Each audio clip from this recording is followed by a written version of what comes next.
Hello! What I want to talk about today is Open.HD and specifically the Ochin board. I first got the Ochin board from Flavio over in Italy in October of 2021, and I did a quick introduction video about what you'd need to pair it with, essentially a compute module 4, a sort of Raspberry Pi in a little thing, and we were going to put it on a wing which had just arrived, and I need to set it up and buy some more bits and pieces for that. And you may be wondering, hey, that was so long ago, why have you not been doing anything with it? And I have been, and sometimes things don't go smoothly and they take a little while to get going, and this is one of those cases. And I thought what I'd do is I'd bring you up to date with what we've done during this time, which is going on for almost a year later, and some of the problems we had along the way and what we did to fix them and where we are now. And at the end of that I can show you some flights we eventually did with it. During this time I've been doing little bits and pieces of filming, some of which don't quite hook up to what we're doing in the current context because little bits and pieces have changed, but I'll try and update you on those as we go. If you're only interested in the flights and stuff, look down below. There should be little individual things on the timeline so you can jump ahead to the bit you're interested in.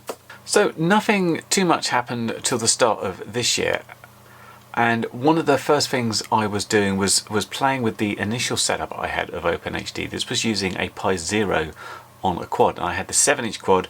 I'd flown it the first time and we'd got, you know, it had flown, but we hadn't got a very good picture.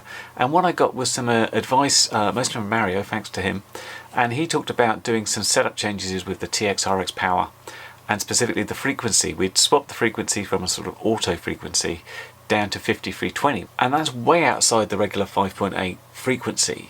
But he said for the UK it completely avoids some of the cellular use of 5.8 and stuff, and you'd get a much cleaner image. And I went out in February when it was very cold, and I tested that 7-inch quad, and I was flying around. I was getting a much better picture. Unfortunately, I did a couple of flips, and the very dodgy way that I installed that Pi Zero on that quad meant something came loose, something hit a prop, the whole thing went down, and that Pi Zero was toast, unfortunately. And I decided that quad wasn't the right thing for it. But the frequency change is important because we'll come back to it later. Also in February I started experimenting with the Ochin board itself, and I found some initial problems there. I was using the same setup as I was doing on my Pi Zero board, and what was happening is the whole thing was firing up, and I saw the Wi-Fi adapter come on and then suddenly it was shut back off again, which was a bit weird. And I talked to Flavio about this. He hadn't run it with the same sort of power levels, and what he discovered is he had an issue there with one of the components that was supplying power to the USB connectors. He needed to do a slight modification of his design in order to support that. So whilst that was going on, in March I'd finished building the wing, and I thought, oh, I'll put some analog gear on so I could test it out, and I wanted to make sure that iNav was looking good. So in March I did the maiden of that to check, you know, I could do an auto launch and RTH would work. I tested it in very high wind to begin with, so I did another video where I sort of retested it and flew it around. Working really nice, the wing was functioning nicely. Had a bit of a crappy VTX on that one, but didn't matter because we weren't going to use the VTX. So Flavio had finished the revision to the board came back, so in April I installed everything into the wing and I went out to the field to fly it, and there was a problem. So I've come along to the field, it's 4 degrees Celsius, the wind is up, it's absolutely freezing, I can barely feel my fingers now. And I've been looking at this wing, expecting it to be ready to fly. I've got my Open.HD set up there, everything seems good, except I turned it on, and all I'm seeing is unable to arm GPS, unable to get a GPS fix. Something else I'm doing here, there's obviously a lot more wiring going around that could have effects on things. It wasn't that it was getting no satellites, it was kind of flicking around, so it was like 4, 5, and then it'd go to 7, and I was like, oh, we're there, and then it would drop down to 4, and then it hit 0, and that's like, that's dodgy, because what I would have to do with this, where the goggles are big and back, is I'd need to auto launch it, put it into return to home, go back, put the goggles on and start flying it from there. With this situation, without that lock and having proper GPS, I couldn't put it in return to home, and I didn't want to risk it flying off and perhaps losing picture or signal or something like that. So I had to come back and do some more testing on this. And lots of testing happened, and I thought I'd got it by separating the power supplies out, and I tested it in the garden. It looked okay, and in June I went back out in the field, turned it on again, and I had the same problem. The sats were going up, and I was like, yeah, we're ready to go, and then suddenly it flicked to 0, and I was like, oh no, we're back in the same situation. That's annoying. Also that time in June I got the iFlight Chimera 7 in, and that was going to be the replacement for the quad to do Open.HD on that, which is something that still needs to happen. So I did lots and lots of testing, and it looked like as long as I wasn't using the Ochin and the compute module board, it would be okay. It's literally as soon as I turned on the Ochin side of the thing, the sats would start going crazy. If it wasn't on, it would sort of start counting up to 12 and hold there in the garden. I'd put it on and it wouldn't work. So Flavio was confused because he was having these problems. Sent the whole lot back to him so he could check it out, see if there was any problem with the board. Flavio tests it out, manages to get a lock. We're both confused because I've sent him videos of what's happening so he can see my setup, make sure I'm not making any mistakes. But it's working for him, not working for me. That is curious.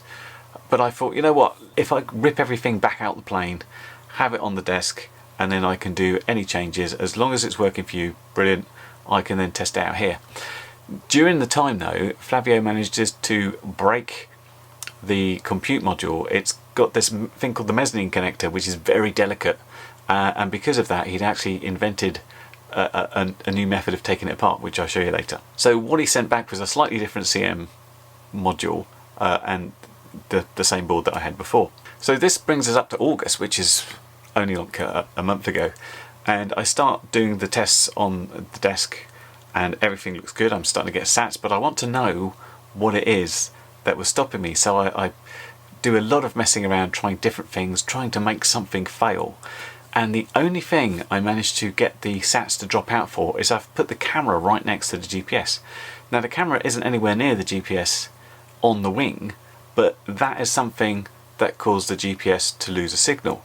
So what I decided to do is insulate the entire, because there's quite a long ribbon cable coming from the Ochin board to the camera. So I basically encased all that in copper tape and then put other tape over it so nothing could short on it, and tried that out, and I had it basically running up in the garden, sort of sat there, and it was holding 10 satellites and never dropping down. It would arm, I could do stuff. I thought, hooray, we're good to go.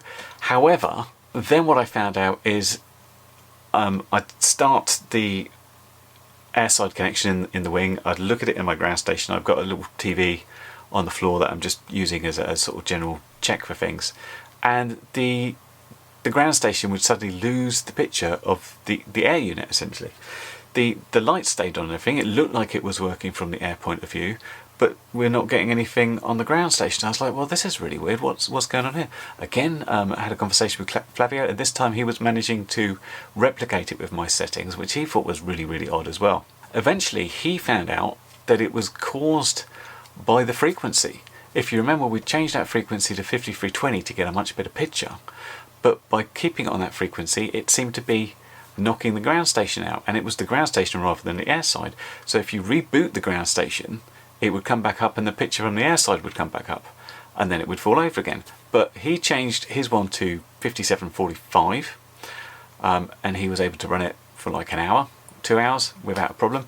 I did the same thing to replicate it. I was also able to run a test here for over an hour, just letting the picture sit there. And so we're at the situation where we can actually test it out. But before we do that, I wanted to mention several things about the setup. And to do this, I have to go slightly back in time to other things that I managed to film. But I'll show you the current situation of how I've set the Ochin up in the plane, and how you actually get files to the Ochin board, because it's on a compute module and there's no SD card. There's eMMC memory on board that you have to access. So without an SD card slot, the way to install an image or change stuff on the compute module 4 is documented here under the compute module hardware. What you need to do is first off get this software, and if you're on Windows it's pretty easy. You can get this Windows installer directly and just run it. If you're on a Mac like me or Linux, then there is a repository here, and if you're on Mac you just do like a brew install to get the stuff on there and run the script. What you then need to do on the Ochin board is plug in the USB-C adapter, hold down the RPI boot button and then power it, and what you should see is that script pop out a couple of extra bits of text, and then it will appear as a new drive on your Windows or another volume on your Mac or something else on Linux. Again, from that position you can go ahead and do stuff. I actually made a video about this, not a very good one, on Windows, just showing how you do it, and it was pretty straightforward. In this case Flavio had already flashed it, so I just needed to update the Open.HD config file in order to configure that for how I wanted it done. I wanted to talk about the two mezzanine connectors on the Compute Module 4 and this little tool that Flavio invented, and he's put the STLs on his GitHub for this. Basically the mezzanine connectors are two 100 pin connectors, and if you insert it, or more importantly remove the board from the module incorrectly, it's so easy to damage. I think Flavio said he'd done at least 3 compute modules that he's broken. And with these things, as you can see, it's a bit fiddly. I recorded this before. It's a case of just putting both the adapters in between the boards, and they are spaced so this should just fit in there, and once you've got them in place you just push them down together and the board lifts off of the compute module without any possible damage. That's the way to do it. Don't do it any other way, else it is quite easy to damage them. Be careful of that. Okay, here's my wing, and this is the setup that I've got, and this is actually after the second lot of flights, so there's been some slight changes after the first one, but you'll see all the videos. Looking at about propellers down here, nose of the plane is up there. You've got the F405 board, this is the Ochin and the CM4. If I take this out, I can show you in a bit more detail how it's been done, because it's changed slightly. We've got some little 3D printed parts from Flavio to space the boards out nicely. So what we've got here is, this is the Ochin board, this is the CM4 module, this is the heatsink. I can run that sat inside for an hour, it never gets above 60 degrees, so that heatsink's really worth it. The wire here actually goes in ESC2 output from the F405, because that is just a power line basically, so I can run the whole lot off of a single battery. What we've got here, this is the telemetry which goes from the F405 as Mavlink into the CM4, so Open.HD can understand what's going on. This thing here surrounded by tape is the camera cable which goes off to the front of the plane there. That's all nicely insulated. We've got this is a USB. This was a shielded USB cable that we've reused to go onto the Wi-Fi adapter here. And from previous attempts at doing things, we've got more copper which is actually grounded that surrounds the cable to the GPS, which is just out here on the wing. That's how that is set up. Let's go and look at the first time I flew this. Okay friends, here we are with the Ochin wing. Finally got the problem sorted out. It's a fairly nice day, but it's very, very windy. It's pretty gusty. It's probably 20 miles an hour. However, everything's set up. We got the little ground station, we've got the goggles. The goggles are being a little bit dodgy with the HDMI connection, but we've got sat, so we got this big field here. So if it goes down, it doesn't matter. So I'm going to try and launch it, get it into RTH, get the goggles on, and cross fingers basically.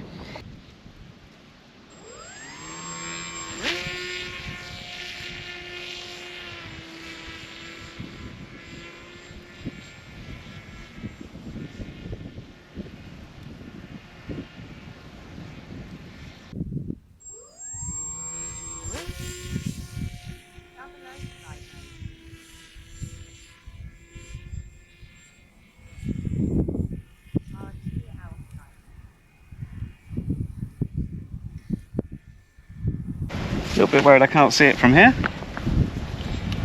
It's behind me somewhere. Come on, we want a picture.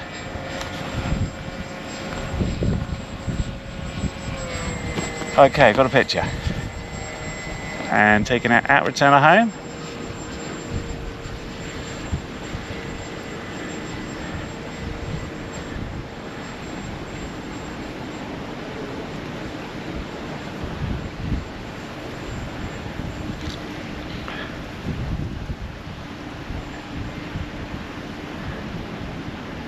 Getting a bit of interference at the moment.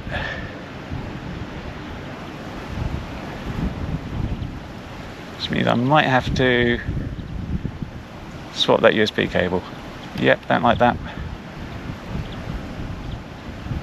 We're going into RTH again.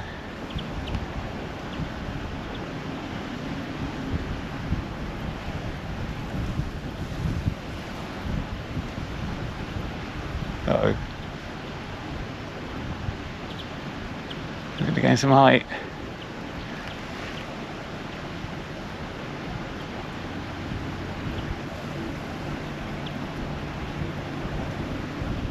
Uh-oh. Telemetry lost. Uh-oh. Telemetry recovered.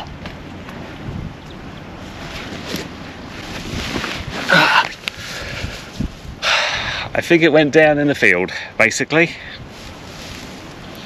This means we have to go try and find it somehow. Well, I've been playing search for the RSS. And you know, I started way back in that field behind the tall trees. I thought it was in here. There's a little bit of a white thing just sticking out of the trees just there, which I'm a little bit worried about might be it, but we'll see what we get. Well, finally we got for enough trees to get down to like 74 dBm. We are quite a way away. That's 700 meters, and I can see some wings sticking up in the field. I think that's me. Let's go check it out, see how bad it is.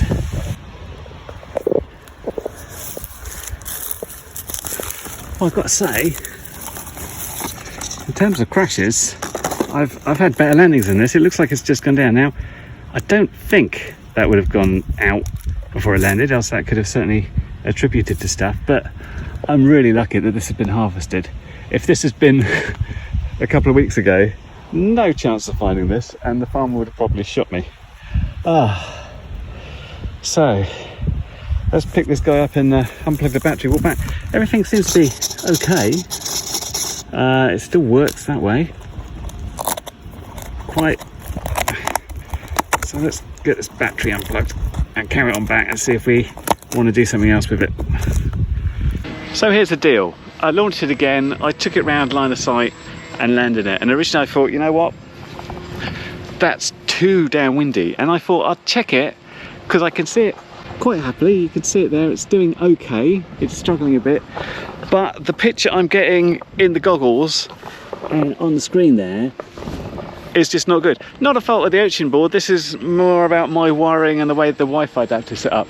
So I'm going to bring this down line of sight if it doesn't just crash here, because it seems to be going down, and let's just try and land this thing and get it back home safely and redo some of the wiring.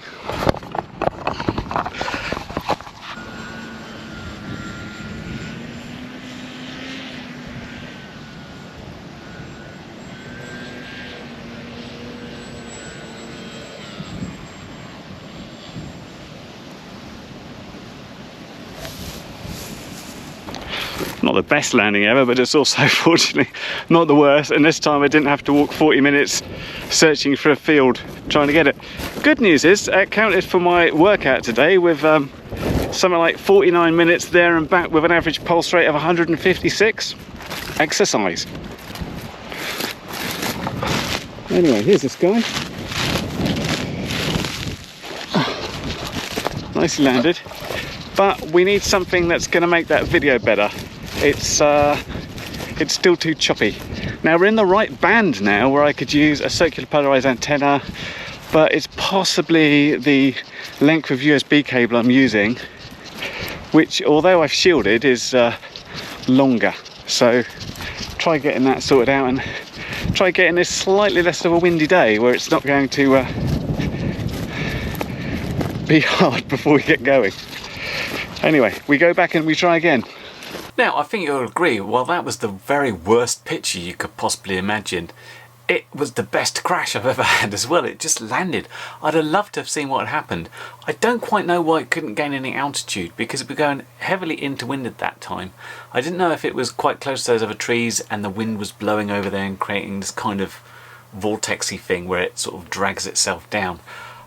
It's not a very powerful wing. It only runs on 3S. It's fairly heavy, I guess. Yeah, it just didn't go up, but at least it didn't smash up to 1,000 pieces. Hooray! So I mentioned there I was using these linears, and the reason I was using those is when I was running at 5320, there was no point in using the circular polarised antennas because they just so far away from 5.8. It was a bad thing. But I thought, oh well, now we're on 5745. Let's try replacing those with some others. Now, unfortunately, these use RPSMA, and almost everything I have in FPV is SMA. But what I did have is an adapter, and I thought I'll try it with a couple of circular polarised antennas. I had one like this, I had a more traditional skew, I had a directional antenna, and on the plane I put this little clover leaf or whatever it is. It's only a free thingied one. But you know, I didn't have much on RPSMA, is the problem. What I intended to do is I put the wing in the garden and I used my screen up here, and I had a look at the DVM rating which I think is basically Wi-Fi adapter to Wi-Fi adapter, and what I expected is using different ones of these, they'd give different results.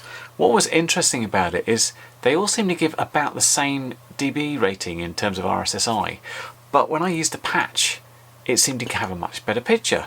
So I thought I'll go out there and I'll take a couple with me, but I'll start with the patch because that seemed to be way better. And this is the last of the flights, and here's what happened. Well, good old weather forecast said it was going to be sunny intervals today. Grey, there's been a bit of rain.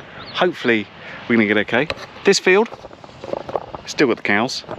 This field, one metal detectorist, and got a tractor doing hedgerow stuff, so hopefully we're okay. All the stuff is set up. We seem to have a picture. We're going to launch it. We're going to see if we get a better picture with the directional antenna. Let's see what happens.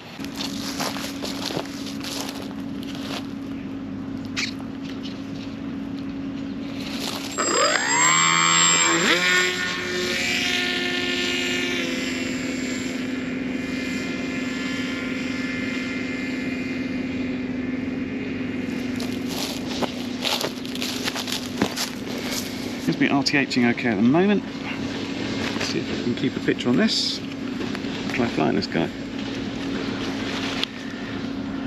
Well, it's about the dark side, I have to say. It's just behind me at the moment.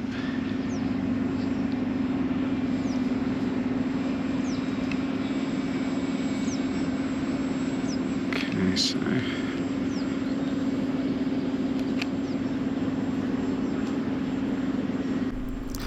now, as you might expect, the reason I turned the camera around to face myself is so I could give a little bit of live commentary about how I felt it was going and what was going on. But it wasn't going particularly brilliantly. The picture was still sort of flashing around. If I look at the lost packet percentage, it's at about 2%, which isn't too bad. But I'm not particularly liking the way it's feeling, and this made me clam up and concentrate what I was doing. You will also notice, of course, the artificial horizon indicator is going all over the place, and this was confusing me as well. So my basic instinct was to let's get it up over 100 meters so we feel we're in a sort of safer position before we do anything else, and sort of go from there, find if there's like a sweet spot for the antenna and whatever.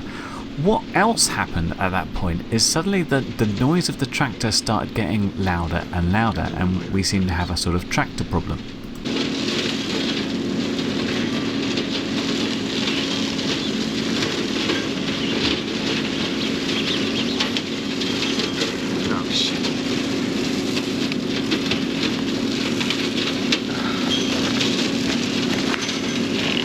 we have a slight problem here. Is a tractor. Are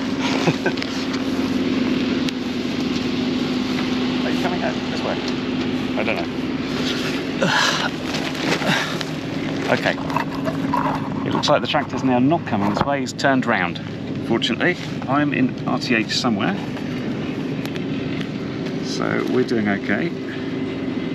Back out of RTH here. Where am I?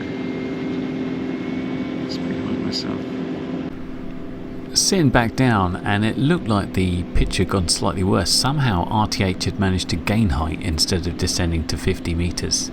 And because we were sort of going behind ourselves, which I guess was because the artificial horizon meant that it thought it was already turning in a certain way, so it wasn't going the right way. It was further behind myself. I was getting a lot more lost packets, the lost packet ratios going up. Basically, we weren't having a great time with the picture. Even where I got to the point where I'd sort of deliberately flown out in a specific direction just so I could sort of turn around and come back on myself, where I felt the patch would be pointing roughly in the right direction, and at least the lighting's better. We still weren't getting a great picture there. So, you know, we're only about 5 minutes into the flight, but I decided it's time to bring this thing down and try another antenna. And the picture was so bad, I decided to land it line of sight. And I don't like flying line of sight particularly. I much prefer FPV, but I'd prefer a line of sight landing any day of the week over looking and risking this sort of breakup in the picture. Well, that's going to be a hell of a walk.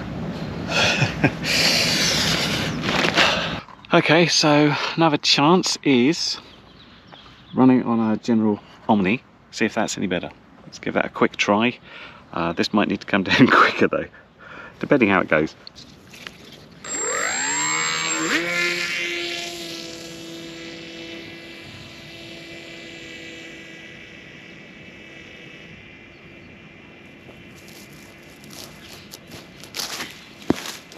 Doesn't look bad in the tablet. Let's see what we get. Fly her out.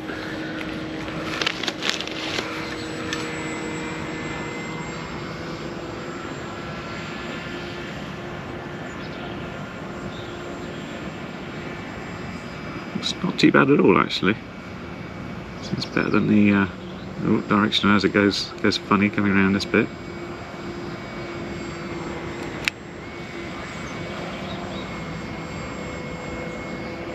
Let's get some height. It's very dark in this direction. That camera's not great in this light.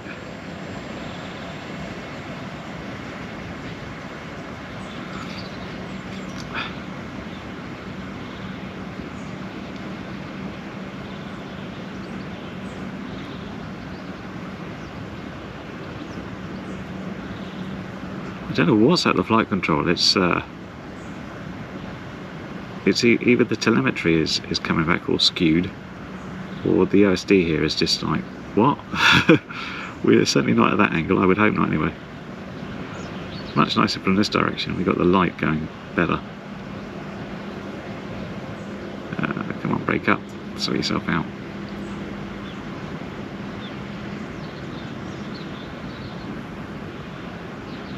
Sea looks very interesting, quite low tide at the moment.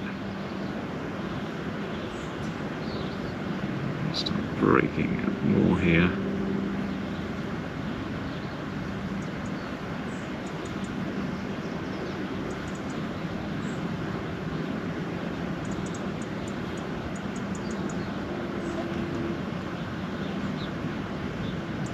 I've got no picture.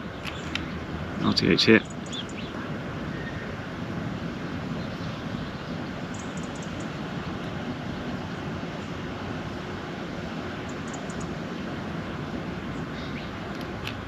It off because it thinks it's going in a different direction, which is a bit of a worry.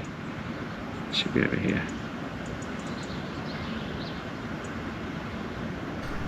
So I'd have to rate the Omni antenna of being a lot better, but still not enough to have me chatting away happily. I'm still worried about the artificial horizon, and I'm worried about the amount of breakup we're still getting. Even though we got a reasonable distance, it's still not great, but it's better than it was.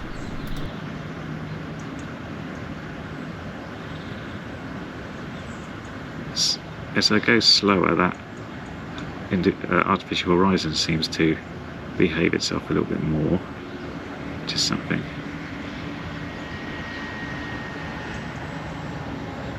Just seeing if we can do an FPV landing here, but I'm not sure I trust it. No, I don't. I was keeping quiet here, kind of debating with myself whether it was going to be okay for an FPV landing. I kind of wanted to do so just to see, you know, was there latency a problem in this? Was I going to be able to land okay? And I kind of decided most of the time it's okay. I was going to bring it round and see how it felt essentially, and try and sort of pull out and abort if I needed to.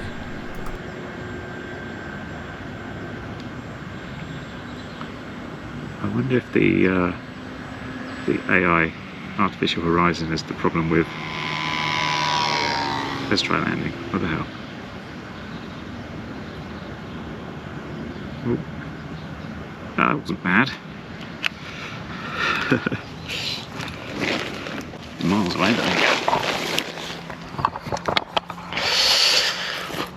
What I was wondering is if the problem with the artificial horizon was because what I did whilst I was setting this up is I shoved some Velcro on the flight controller and the Ochin board to try and give me a way of putting it in easy back and forth. Normally I'd have that on a piece of mounting tape, which is a bit better at absorbing the vibrations. I'm a bit worried that that is jiggling about and it's making the gyro go a bit funny, which is only a problem when you're in RTH and it thinks it's at this angle, but it's not, and it's just flying away over there.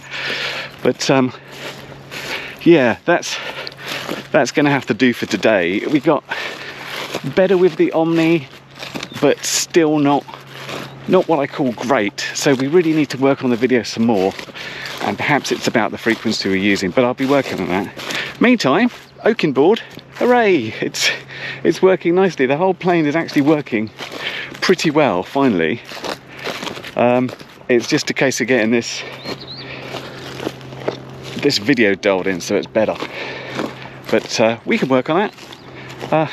Yeah, in the meantime, back to the office for some final thoughts.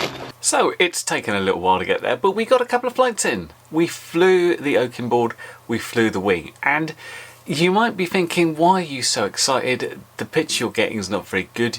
You're sitting there obviously scared it's going to crash or something. But the point is, we've got a sort of base we can work up from. When we had things like, you know, the GPS not working or the device turning off or the ground station crashing, we really didn't have anywhere to go. At this point, we've got it, so we've got an okay picture some of the time as we fly around, but we've got places to go from there. The obvious thing I'll be doing first off is to remove the Velcro. What I did, I printed out some very basic PLA rectangles so I could epoxy them in the phone, because nothing very sticks to the phone very well. And then I'll replace the Velcro that this F405 is bouncing about on with some proper mounting tape. It's not so important on the Sim4, that can stay. And see if that sorts out the artificial horizon problem. As far as things like the antennas and the frequency, I think that's going to be a case of experimenting a little bit to see what works. Are there different frequencies that work? Are there different antennas that work? Is everybody going to blame the fact that this is on a physical adapter instead of hard soldering it on? I really didn't want to solder on, because the chance of me screwing it up and destroying the rather expensive ASUS adapter are quite high.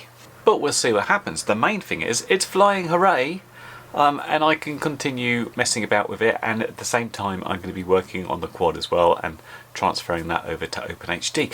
But you guys are probably thinking, why? Why Open.HD? What the hell is wrong with you? There are so many different digital systems right now. There's the DJI, various ones. There's the Fat Shark and the Walk Snail stuff, which are the same. There's of course HD0, and I think Orca was trying to bring up one. So there's all these things. So why am I messing around with Open.HD? Because it's obviously not a plug and play thing, and when you do get it working, it's not necessarily fantastic. But other people are doing much more impressive things. They've done like 100 kilometers on this system. People are regularly flying very far and having very good video. The reason I like this, despite it being, you know, quite tricky to get right, obviously, is it is absolutely open. The source code is there. You can mess around with it all you like. You can build it how you want to. it's still being actively worked on. It has slowed down somewhat. Some developers left. The guys that are there at the moment are rewriting a lot of the core. Hopefully at some point we hope for version 2.1 to be out and a lot more stuff to happen. But it's certainly not for everybody. I like to fiddle and mess with things and go through iterations of trying to get better and see what works and see what doesn't work. I kind of like that. If you don't have, you know, enough time in your hands, and if you only get like 1 hour a week that you can fly, you don't want to be fiddling stuff, you just want to fly, then this isn't going to be for you. But for people that do like to fiddle and want to get sort of more actively involved in how they're doing it, and perhaps contributing back and driving in the direction, then this is something that might be fun for you. And the reason I like the Ochin board specifically is it takes away some of the headaches of using the regular pies. One of the problems with the pies is you have to power it, and that means you're using some sort of BEC, and that BEC has to supply a certain amount of voltage, and then you've got extra cables coming into that, whereas the Ochin just takes like pretty much any voltage and you can run it and it's happy. It takes away the USB situation. All the advice on every single Pi was do not, under any circumstances, trust a USB connector there. Wire it into the solder pads directly, and then you're soldering onto GPIO pins to use other things. That comes with nice connectors and you can just use them. I'm sure, as I said, many people in the Open.HD community will say the problem is that you have not wired in directly to your Wi-Fi adapter. You are using an actual adapter.